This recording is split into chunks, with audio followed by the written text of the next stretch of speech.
ఓం నమః శివాయ. హరి ఓం.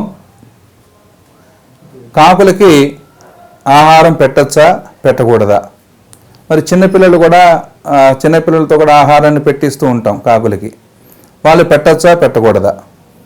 చాలామందికి మరి ఈ రోజున ఈ సిటీ కల్చర్లో కాకులు కనిపించడమే మానేశాయి.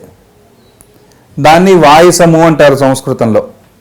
మామూలుగా కూడా పితృకార్యాలు జరిగేటప్పుడు వాయసపిండము అని చెప్పి పెడతారు. ఆ వాయసపిండం పెట్టినప్పుడు ఆ కాకు వచ్చి ముట్టుకుంటే మా నాన్న తృప్తి చెందాడు, మా అమ్మ తృప్తి చెందింది అని చెప్పి అంటారు. అయితే ఇక్కడ మనకి ప్రతి మానవుడికి కూడా పంచమహా యజ్ఞాలు అని చెప్పి అన్నారు.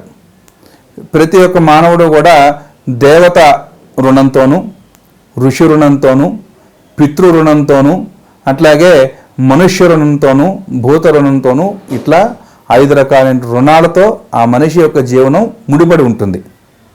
ఇట్లా మనం దేవుడికి చేసేటువంటి నిత్యం దీపారాధన ఇవన్నీ కూడా దేవతా యజ్ఞంగాను, ఋషులకి చేసేటువంటి ఋషి పూజ, ఋషి తర్పణం ఇవన్నీ చేసి కూడా ఋషి యజ్ఞంగాను, పితృదేవతలు గతించిన తర్వాత వారికి చేసేటువంటిది పితృయజ్ఞంగాను, అట్లాగే ఎవరైతే నిరాశ్రయులై ఉన్నారో వారికి సేవ చేసేటువంటి యజ్ఞాన్ని, సేవని మనుష్య యజ్ఞంగాను చెప్తున్నారు. అట్లాగే దీనిని భూతయజ్ఞము అంటాడు.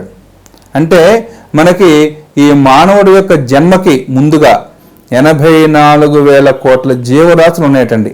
పిపీలికాది బ్రహ్మపర్యంతము అంటే పిపీలికం అంటే అప్పుడే పుట్టి అప్పుడే చనిపోయేటువంటి జీవి దగ్గర నుంచి మానవుడి వరకు ఈ మధ్యలో 84 కోట్ల జీవరాశులు ఉన్నాయి.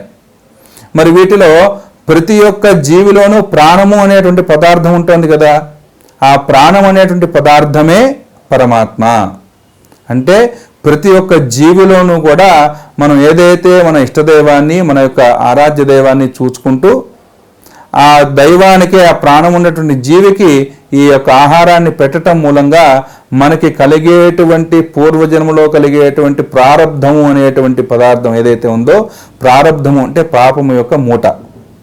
ఆ పాపాల యొక్క మూటని మనం తగ్గించుకోవటం కోసం, ఆ పాపాల యొక్క మూట బరువు తగ్గించుకోవటం కోసం ఇటువంటి కాకులకి మనం ఆహారం వేయటం మూలంగా, అట్లాగే మన చిన్నపిల్లలకి ఈ రోజున చిన్నతనం నుంచే వాళ్ళకి ఇటువంటి మంచి అలవాట్లు చేయటం అనేది కూడా ఉత్తమమైనటువంటి మార్గం.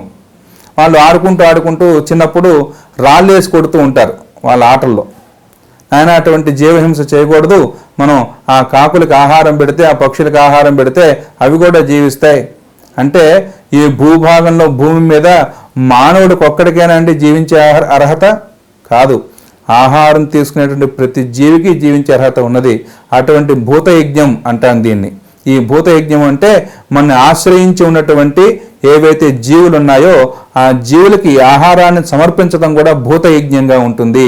అది కూడా మనం ఇచ్చేటువంటి ఆహారం ఆ యొక్క పక్షుల ద్వారా పరమాత్మకే చేరుతుంది. అంటే ప్రతి ఒక్క జీవిలోనూ కూడా జీవ రూపంలో, ఆత్మ రూపంలో పరమాత్మ ఉన్నాడు కాబట్టి మనం ఇచ్చేటువంటి ఆహారం కాకులకి, పక్షులకి కాదు, ఆ పరమాత్మకే చేరుతుంది అనేటువంటి సద్భావంతో, సత్ప్రవర్తనతో ఆ భూతయజ్ఞాన్ని చేసి ఆ ప్రతి జీవిలోనూ కూడా పరమాత్మను చూడటం అనేది మన శాస్త్రాల్లో చెప్పబడేటువంటి ఈ భూతయజ్ఞాన్నే కాకులకు వేసేటువంటి ఆహారముగా చెప్తూ ఉన్నాం.